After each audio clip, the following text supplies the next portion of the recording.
Shalom, everybody. Welcome back to the Baal Sulam's Matan Torah with commentary by Rabbi Abraham Mordechai Gottlieb. I'll be referring to as always as the Rebbe Shlita. We are on page 129, section 28. I'm just going to have the chat open here in case anyone tunes in and wants to ask questions as the class goes on. I'll be periodically checking there. Last class we spoke about in detail the difference between being a kingdom of priests, which we clarified is the work, and being a holy nation, which is the reward. So to continue, the header reads, so long as the nations of the world are still incapable of cleaving to God, Israel must serve as a treasured nation. What does it mean to be treasured? We also clarified that. We've spoken about it, but there's different definitions for the word segula. The Baal HaSulam begins, now we can fully appreciate also our words prior to this. For scripture says, quote, and now if you'll indeed listen to my voice, and if you will keep my covenant.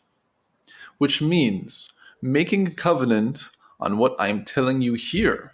That is, you will be a treasure for me among all peoples. This means that you will be a treasure for me, for you will cause sparks of refinement and purification of the body to pass to all the peoples and nations of the world. For the nations of the world are not yet ready for it, being full purification at all. And I need one nation, at least to start with now, so it will become a treasured nation, or become a treasure among all the nations, and remedy for them. As a segula also means a remedy. An example, there are many segulot, many formulas, so to speak, things, actions, whether it's reading certain orders of Psalms, being Tehillim, or learning certain matters, certain Masechtot in the Talmud, so on and so forth. There's a lot of things that can connect us to certain channels to bring particular abundance, specific things. For example, going to a tzaddik, going to a master, a sage of spirituality in itself is a remedy, it's a segula for anything being related to our inner work, as we can open ourselves up and request a guidance from them.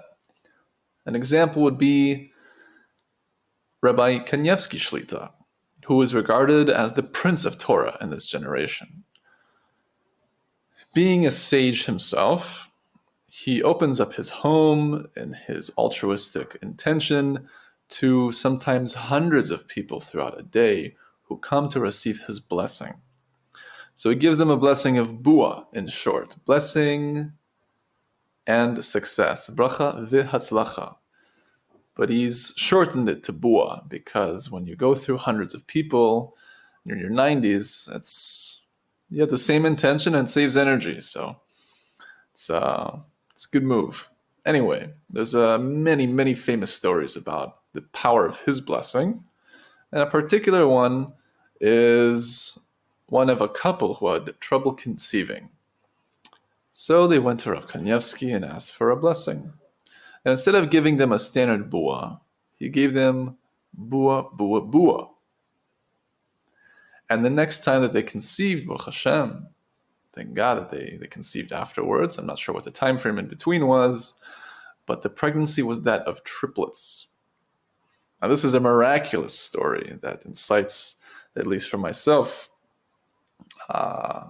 inspiration as to what is possible for a human being to reach. All the more so those who are connected to such amazing Torah as the one we're learning now, being the Torah of the rabbis of Ashlag, who are also at the highest levels of refinement possible.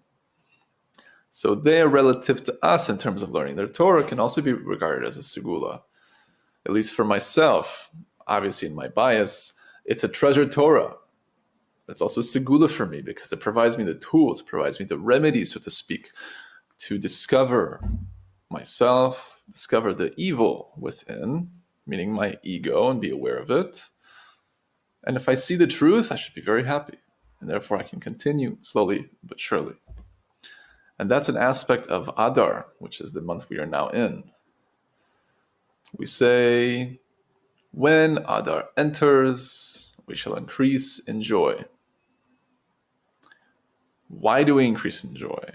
The pshat, the simple interpretation, is that in the time of Purim, in the time of Esther Malka, Esther the queen, and Mordechai Tzaddik, Mordechai the righteous one, we were victorious. We were not annihilated by the Holocaust that Haman had planned for us. We were saved by the hand of the Creator. And so we celebrate. But we can also celebrate that every day of the year, every minute of our lives, really. So what's going on is, in essence, the happiness of truth. There's a certain aspect of Adar, a certain, you could say, perhaps a remedy, a segula, as we're learning here. There's a certain light that allows us to see more of the truth within ourselves. Meaning we see more of the darkness within ourselves. So why should we increase happiness? Because we see the truth. And we can't progress forward without the truth. So when we see the truth of ourselves, we should be dancing with joy. I've heard this from many people in my time in yeshiva, at least. Many guys were so confused. They're like, Adar's supposed to be such a happy time, and they all felt down. They were like beating themselves up for things that they were doing. But this is why. There's a certain aspect of Adar that illuminates more so within, so that we can, with the Creator's help, see the truth. So we are supposed to be a remedy to the nations. And therefore the verse ends, as the Baal Shem continues, for all the earth is mine. Meaning, all the peoples of the earth belong to me, just as you do. And they are all destined to cleave to me. Meaning, all of the nations of the world, every single Tselem Elokim, everyone who's made in the image of the Creator, is destined to live a corrected reality. Perfect, unified consciousness with the Creator.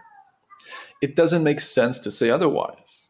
The logical deduction of a Creator whose core desire is to give goodness to creation, and all of the creation is only in order to do this, and all its myriad detail is simply to give goodness to creation. If that's the case, then we have to conclude that every single individual, every single Ben Adam that's made in his image, is destined to achieve perfection. Otherwise, he wouldn't be manifesting his desire to give goodness. Of course, it's relative to our work. Now, earth, I don't recall the exact Hebrew here, but regardless, any mention of earth, whether it's a reference to Eretz, being land, or Ha'adama, which is also land, but earth more specifically, is referring to our desires. Sometimes different parameters, being the desire to give or the desire to receive, but mostly receiving. Haaretz, the land, is the receiver, just as Shemayim, the heavens, rain down and provide abundance for the land. Therefore, Shemayim, the heavens, is considered the aspect of giving, our soul, so to speak, and Eretz is regarded as the receiver, the body of our soul, so to speak, the receiving aspect. But Eretz is Melashon Ratzon. The land is from the language of desire. So for the Creator to say, for all the earth is mine, is really to say, all the myriad of desires are still under my umbrella. I am the ruler of the universe and all of its myriad details. So even that which seemingly looks dark and looks not to be in correspondence with the Creator is in fact his. All the earth is mine, meaning all the ratzonot, all the desires, the desire to give for sure, because that's the only thing the Creator has, but the desire to receive is also the creation, which is rooted in his thought of creation. It's rooted in the Ein Sof Baruch Hu. Because his desire to give goodness to creation assumes a vessel.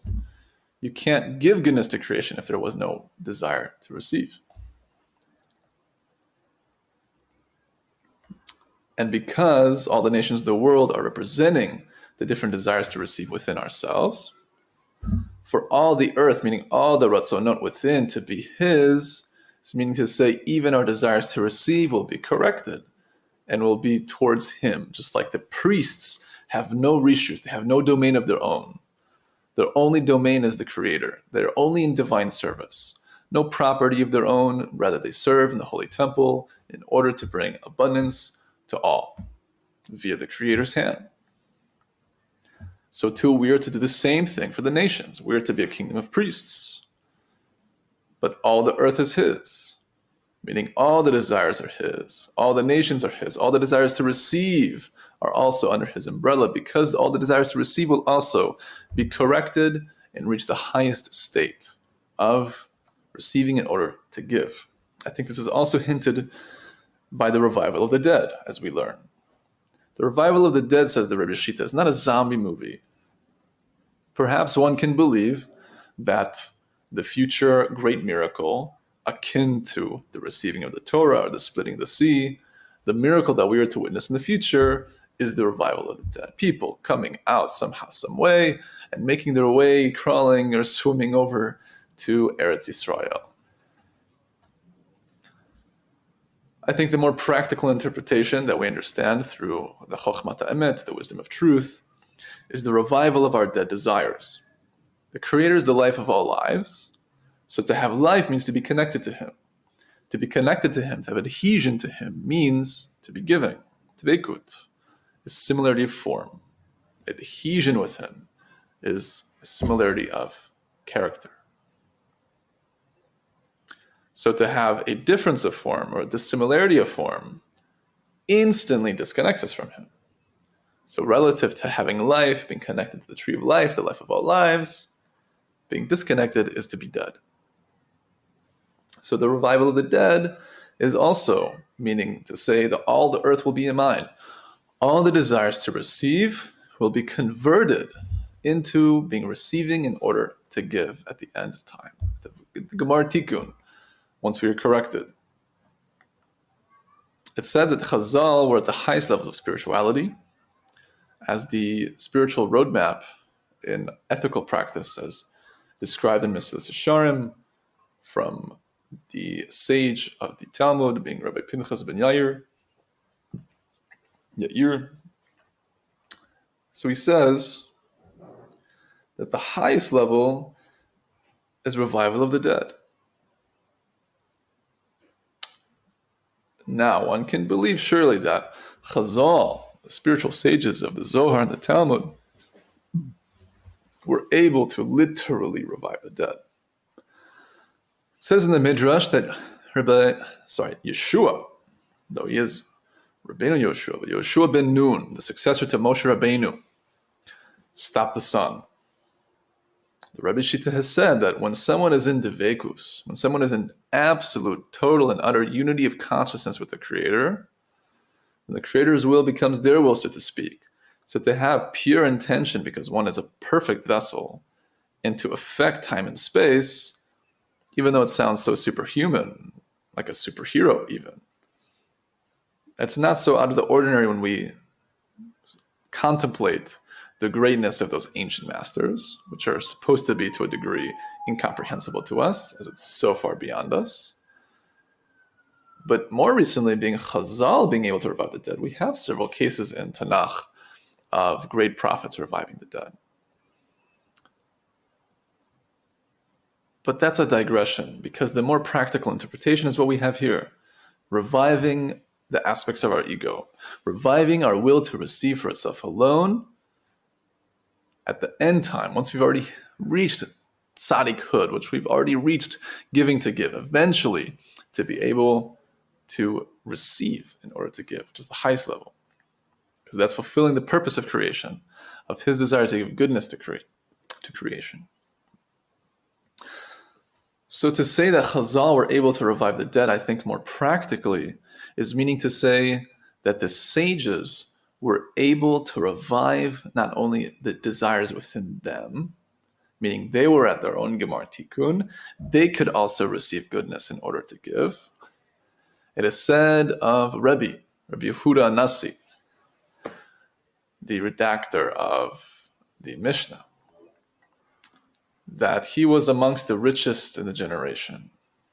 I've heard numbers in yeshiva, something like $500 million worth today, something like this.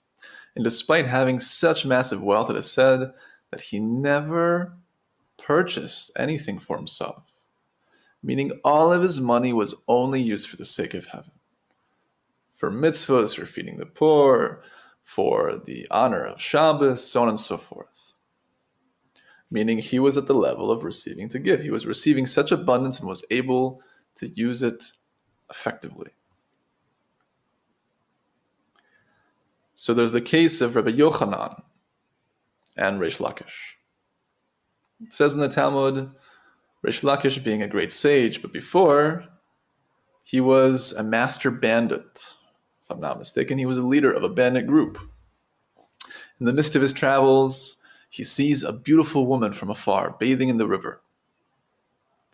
With his great desire, as he had a huge desire to receive, he had a superhuman feat of leaping an amazing gap, leaping an amazing bound, just to make it over to the area to speak to, I assume, attempt to seduce the woman, perhaps. And Rabbi Yochanan witnessed this amazing feat, this superhuman manifestation of a person's desire, a person's ratzon, somehow affecting physical reality in a superhuman way. So he makes it to the woman, and it turns out that the woman who's bathing is none other than Rabbi Yochanan. It's said that he was beautiful of form. And perhaps from afar, maybe he had long payas, I don't know. Perhaps it looked as though he was a woman. And Rabbi Yochanan provides Reish Lakish an offer. He says, if you become my student and take on the Torah and the mitzvot, I have someone much prettier than I that you can marry, my sister. And Reish Lakish agrees.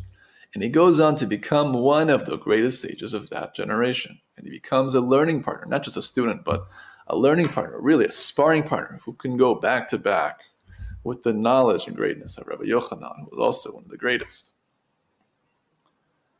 This is an example of the revival of the dead.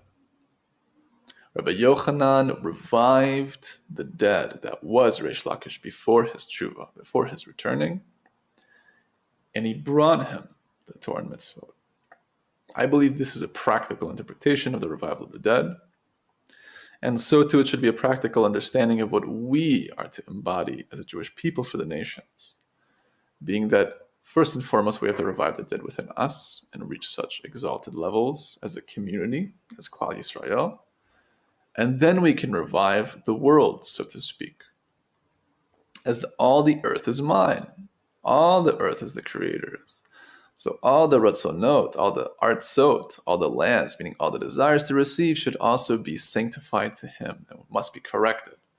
And we are the remedy to do that. Because we have the tools. We were chosen to have the tools. No other nation had the means or had the refinement, whether by merit of their ancestors or the like. So that is our destiny. The Bala Sunnah begins, but now, so long as they are still incapable of performing that task, I need a treasured nation. And if you agree to be the treasured one among all the nations, I command you to be for me a kingdom of priests, which is the quality of loving the other in its final form of v'ahavta lirecha kamocha, and love your fellow as yourself. This is the pivot of the entirety of the Torah and the mitzvot, which is the essence of all these essays of Matan Torah, is that loving your fellow as yourself is the ultimate end goal of our work. It is the prize, so to speak. To be able to love the neighbor or the fellow as yourself is actualizing a holy nation. To be truly holy is to love any other person as if they were you. And a holy nation, says the Baal Sulam, is the reward in its final form of and to cleave to God. Tveikut, adhesion, which includes all the reward that can possibly be expressed. Because all the schar, the reward that we should be asking for, it's available for us to demand from the Creator to reward us for all of our Torah, mitzvot, and masim tovim, our good actions and the like, with this higher desire. Reward me with the desire to give. Reward me with emunah, with the ability to nullify myself, with humility. The Rebbe Shita has said so eloquently recently that the Torah is for Rishayim, quoting the Rebbe Zatzal in that regard. But his language even more so in this generation, the Torah is for losers. Why? If I'm a winner, if I'm successful, if everything is going well, if I'm not feeling lack within myself, in terms of spiritual work, I'm sick. If I don't see the truth that I'm a complete egoist and I need to correct myself, I'm very far from my goal. So the Torah being the tools and means to refine oneself and to merit zechut, meaning hizdachachut, the merit which is the refinement of coming to a higher nature, can only be done if we see that truth within ourselves. And the Torah helps unveil that truth more so. But only if we feel ourselves to be losers, feel ourselves to be wicked, in the truth of our complete egoism, then we get everything. Then the Torah is revealed to us. Then we cleave to the Creator, because in those places, in the darkness of seeing the truth of self, we can dance and be happy that we see the truth and truly cry to the Creator, like Rachel Imenu, Rachel, our mother, the wife of Yaakov Avinu, who cried out from the depths of her heart and asked the Creator to give her sons, or else she is dead.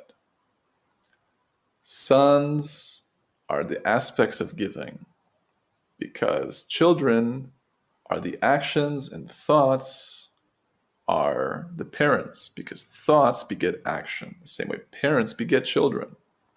So in spiritual language, to say a ben, to say a son, means to say giving, means to say positive actions that are in line with the Creator's character. So to be like her and say, give me sons, give me acts of true giving, allow me to be free from the putrid ego that you've given me, or else I'm dead.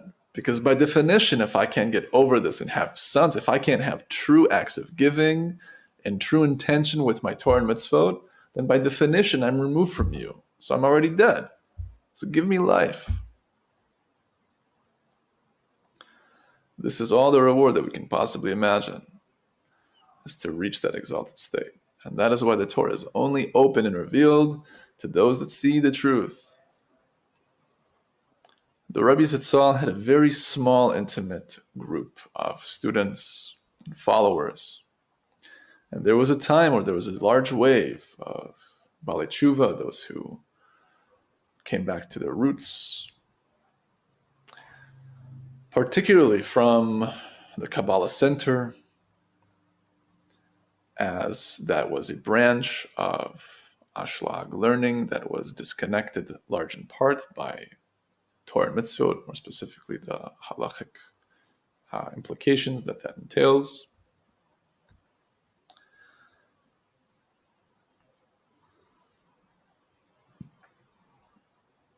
And so students of the Rebbe Zatzal were sent there to remind the students, remind even the teachers there, that the tradition from the Baal Shalom still exists. His son is open and ready to teach those who want to take on the Torah in its entirety. Because to follow the Torah is to follow both the hidden and the revealed, the soul and the body of the Torah. To follow one side is not following the Torah. It's following half of it, so to speak. Because it must be done with action and intention. So he couldn't just take anyone off the street. So his way of testing if a potential student and follower was worthy of being within his Beit Midrash, of his study hall, he would say, this Beit Midrash is for Rishayim. This study hall is only for wicked people. So those who would think falsely of themselves as being already tzaddikim, or being great, being men of refinement, power, and ability, said, Russia, me? Wicked? And those obviously did not merit to be in the Beit Midrash. But those that understand what he meant, being this Torah, the Torah as a whole, all the more so this Torah that reveals the truth about oneself and gives us the tools to see the truth, that's why this Beit Midrash is only for those individuals.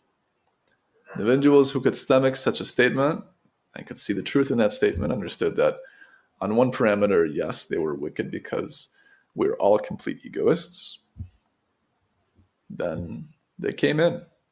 But it should be clarified that despite the truth of our absolute ego, at the same time we must walk the middle line. Because to see the truth of ourselves and to reflect on this portion is the left line.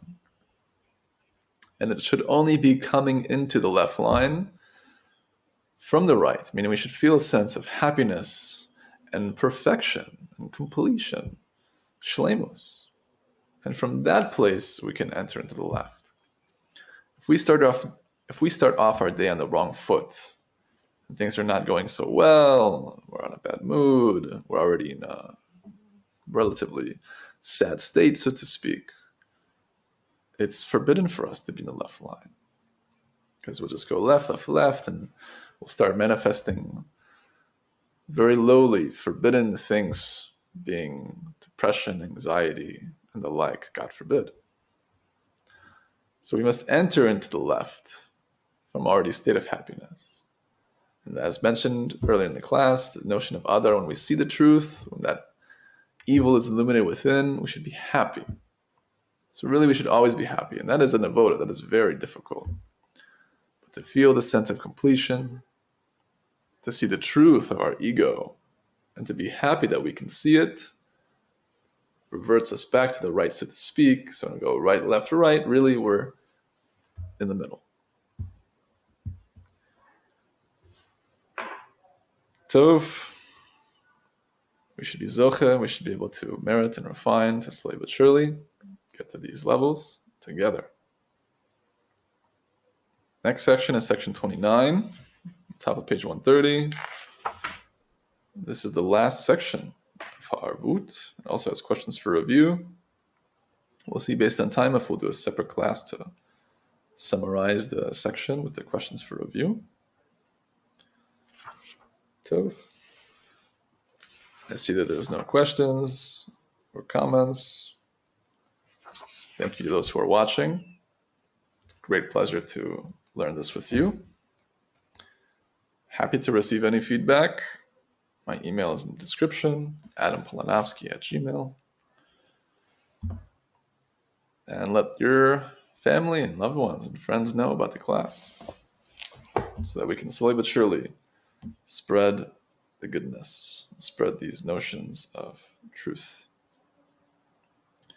The Rebbe Shita has mentioned recently the great importance of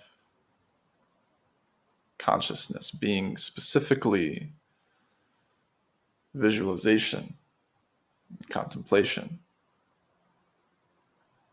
Truth is, that's a very popular notion in the nations of the world, with all the New Age movement and all the personal development, self-awareness courses, classes, and the like. And relatively speaking, the Jewish community is extremely removed from these ideas when it is so natural to our tradition. Not to say that there aren't leaders and rabbis and the like that do teach it and speak about it. There are. But it's of such importance that we need to speak about it more. We need to remind ourselves that we are all interconnected in consciousness.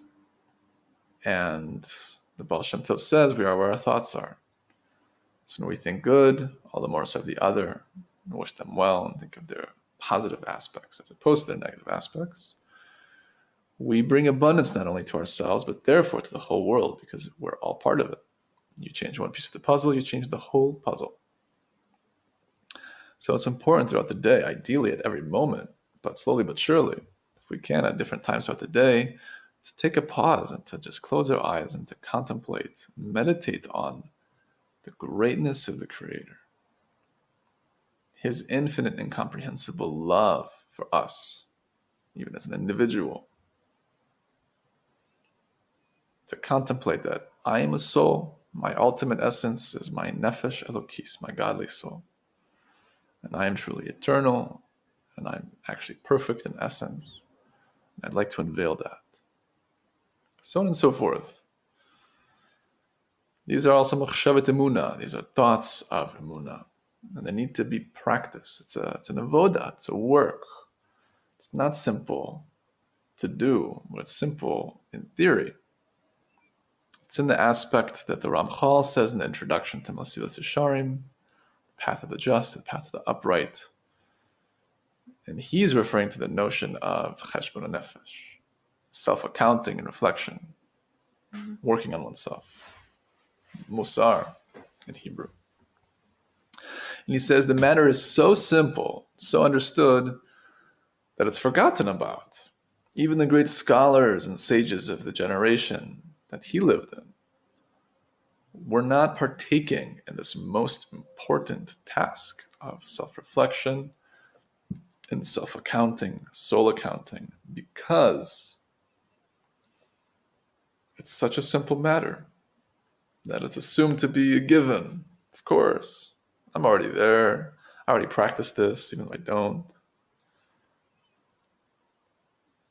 Emunah, faith is a poor translation, but that's the best English translation. Emunah is embodying his desire to goodness to creation. When we experience the opposite, when we're annoyed, sad, angry, when we're feeling negative emotions that are not in line with the Creator, we need to employ the emunah of, it's all for the good. Not only is it for the good, it is good. Because He is Hatova Meitiv. He is the good that does good, to the good and to the bad. It's only goodness that is being drawn from Him. So it's above my das, it's above my knowledge and my logic. So I have to, relatively speaking, as much as it hurts my ego to say, throw my mind out the door and say, it is what it is. It's for the good. It is the good. We need to justify the actions of the Creator, because everything that happens is from the Creator. That, the Baal Shalom says, is a tzaddik. One who justifies everything from the Creator.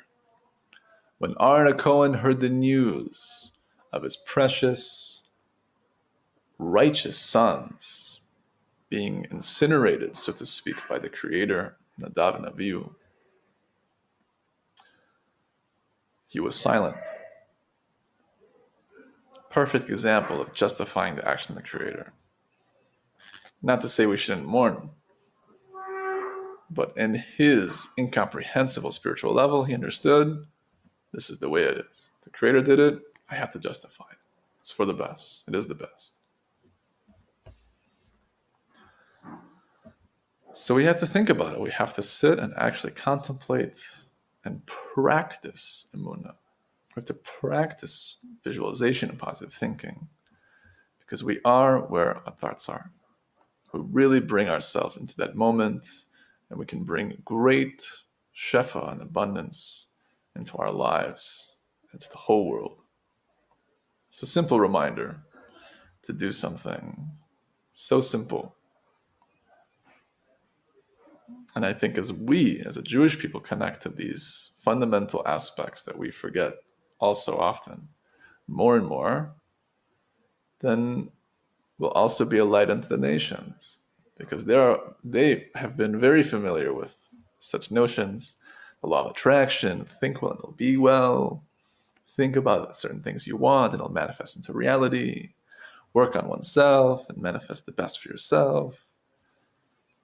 So the Rebbe Shita says, our course here is the opposite. Their self-development is a matter of growing oneself and developing the self to the point of really your ego is being grown. We are trying to develop ourselves in the opposite manner, to become more humble, to realize the darkness within ourselves, to become more wicked, not in the sense that we're doing wicked things, but realizing just how egoistic we are, becoming more of a loser, meaning to realize truly how far we are from the goal and how lazy we are in intention in our action. So we're going this way and they think they're going that way. But when we blow ourselves and attempt to become nothing, to become ephes, zero, as we are in relation to the Creator, then we become a perfect vessel. Because where is the place with nothing? Everything. The Ein Sof.